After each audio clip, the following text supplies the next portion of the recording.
Mais de 660 trabalhadores foram resgatados pelos grupos móveis de combate ao trabalho escravo em 2016, segundo dados do Ministério do Trabalho. O número é o menor desde 2000, quando 516 pessoas foram resgatadas em trabalho análogo ao de escravo. Em relação a 2015, cujo número de resgates foi de 1.010, a queda foi de 34%. Apesar da queda, os números ainda são considerados bem altos, e para falar sobre esse assunto nós convidamos o presidente da Associação Nacional dos Procuradores do Trabalho, Ângelo Fabiano Farias da Costa, que está conosco aqui no estúdio hoje. Boa tarde, doutor. Boa tarde, Érica. Boa tarde, senhores telespectadores. Bom, o Ministério da Justiça acaba de resolver, instituir esse pacto federativo de erradicação do trabalho escravo, A intenção aí é que todos os estados se unam para combater esse tipo de trabalho que é irregular. Qual a importância dessa união, desse pacto? De fato, Érica, o trabalho escravo é uma chaga social que existe no país há muito tempo. E desde 1995 houve o reconhecimento pelo Estado brasileiro da prática de trabalho escravo, trabalho em condições análogas a de escravo no Brasil. De lá para cá, mais de 50 mil trabalhadores já foram resgatados. Então, isso deve haver, por parte do Estado brasileiro e das instituições federais, estaduais e municipais, um esforço conjunto para que a cada vez mais o Estado consiga, por meios mais eficientes, combater essa chaga. Tá? Houve, de fato, uma redução esse ano do número de trabalhadores resgatados, que chega por volta de 660, é uma diferença em relação ao ano anterior de 34%. Mas isso se deve a alguns fatores também. Há um sucateamento, de certa forma, do Ministério do Trabalho e Emprego. Isso gerou também uma paralisação dos auditores fiscais, que hoje contam com um déficit muito grande no seu quadro de auditores, que supera 1.000 auditores. Então, isso acaba refletindo também no número de operações. Tá? E também essas reformas ministeriais que acabaram por esses meios, essas reformas burocráticas, acabaram também atrapalhando também as operações do Grupo Móvel de Fiscalização do Trabalho Escravo. Então é importante que o governo federal capitaneie por meio do Ministério do Trabalho e do Ministério da Justiça, com outras instituições como o Ministério Público do Trabalho, Polícia Federal, Ministério Público Federal, estados e municípios, especialmente por meio de suas secretarias de trabalho, esforços para que se previna o trabalho escravo na origem, se previna o aliciamento, se consiga a geração de emprego e renda nessas localidades onde há o maior fornecimento de trabalhadores para outros estados, para que esses trabalhadores deixem de sair de seus estados e consigam, em suas localidades, perto de suas famílias, de seus amigos, consigam meios possíveis de sobreviver com dignidade. Então, por isso a importância desse pacto federativo, de juntar esforços nesse sentido. Doutor, a gente fala muito na imprensa e é o nome usado aí, trabalho análogo ao de escravidão. Qual a diferença da escravidão, a escravidão que a gente conhece, que já teve a abolição da escravatura no Brasil, qual a diferença desses dois termos? O uso é correto? A legislação brasileira, ela prevê, e de uma maneira correta, o nome trabalho, redução do trabalho à condição análoga à de escravo. Tá? O trabalho escravo não existe no Brasil e não é permitido legalmente desde a Lei Áurea em 1888. Então, de lá para cá, ainda houve uma mudança do tipo de escravização dos trabalhadores e por isso se chama hoje de trabalho escravo contemporâneo. Ele é bem diferente daquele trabalho escravo que era legalizado, em que havia chibatadas, o trabalhador ficava acorrentado e tinha que submeter a todo tipo de situação e era tratado unicamente como coisa. Mas o trabalho escravo atual também tem essas conformações em que o trabalhador que é reduzido à condição análoga de escravo, ele é tratado como coisa. Então ele pode ser forçado a trabalhar, ele pode ter uma jornada exaustiva que traga o esgotamento físico e mental daquele trabalhador, ele pode ser submetido a condições degradantes de trabalho e também ele pode acabar tendo que trabalhar obrigatoriamente por estar com dívidas perante aquele empregador.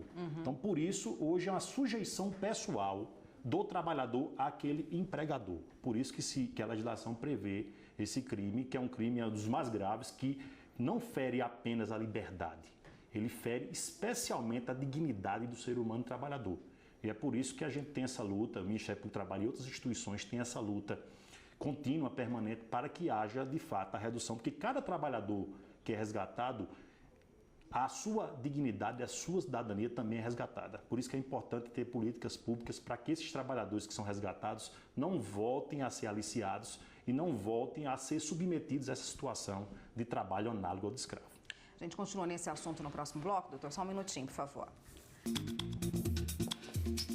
O Jornal da Justiça está de volta e hoje conversamos com Ângelo Fabiano Farias da Costa, que é presidente da Associação Nacional dos Procuradores do Trabalho, conversa conosco a respeito do trabalho análogo ao escravo e também escravidão, né? Esse conceito de escravidão, doutor, é definido na nossa legislação?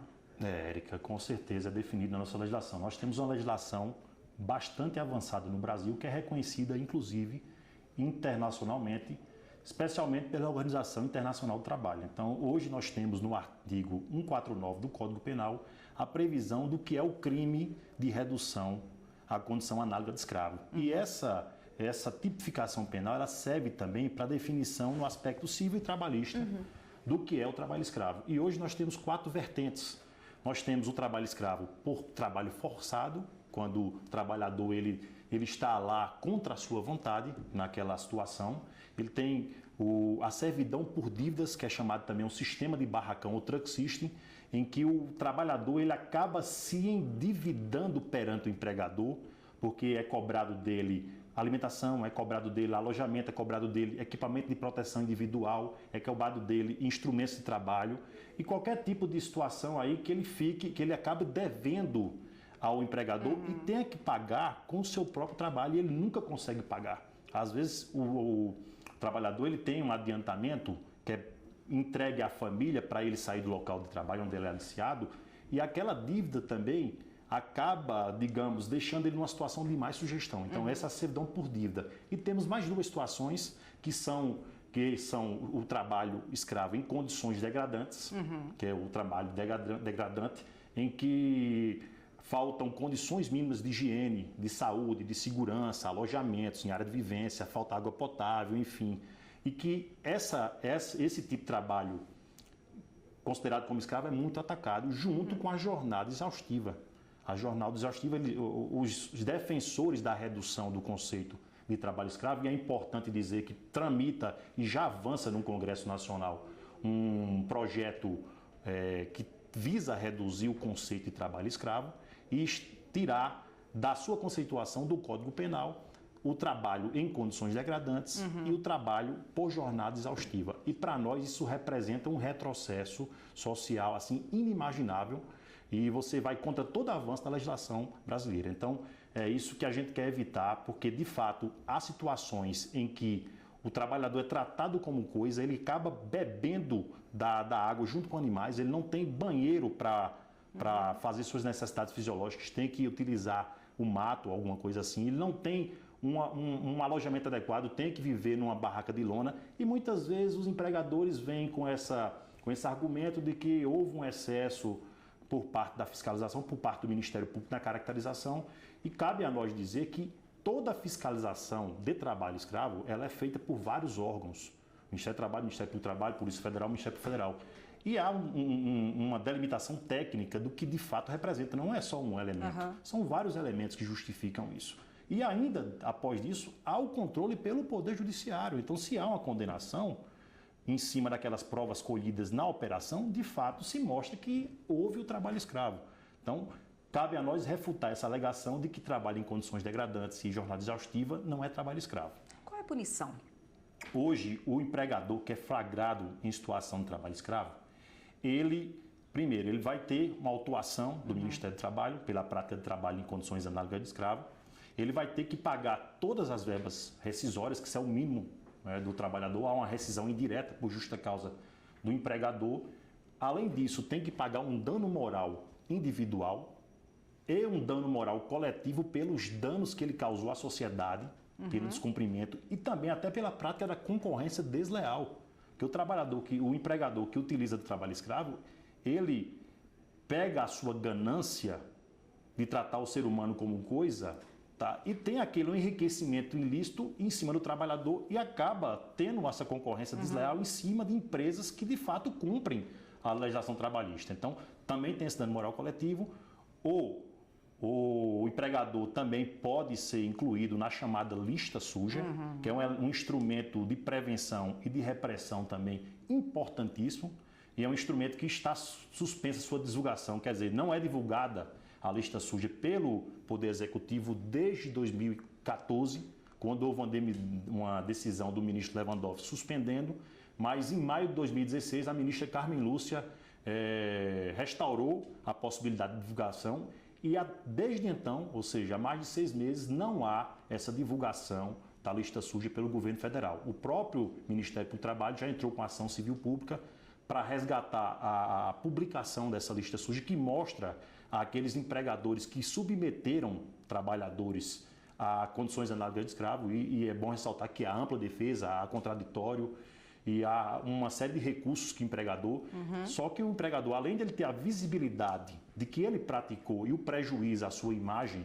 ele também fica impedido de obter créditos e financiamentos junto a bancos públicos. Então, esses são alguns dos elementos que utiliza, fora a persecução penal, porque é um crime, a redução análoga, que o próprio empregador flagrado ele pode ser submetido a uma pena e até a prisão. É algo que não tem acontecido no Brasil, assim, com muita frequência, e é algo que tem que começar a se implementar também, a se punir, a ter a privação de liberdade do empregador e também do gato, do aliciador, do intermediador de mão de obra, que ilegalmente acaba por aliciar, que também é um crime de aliciamento. Tá ótimo, doutor. Obrigada pela participação. Eu conversei com o Ângelo Fabiano Farias da Costa, que é presidente da Associação Nacional dos Procuradores do Trabalho, conversou com a gente a respeito do trabalho análogo ao de escravo. Obrigada, doutor. Obrigado, Até uma Érica, próxima. eu que agradeço.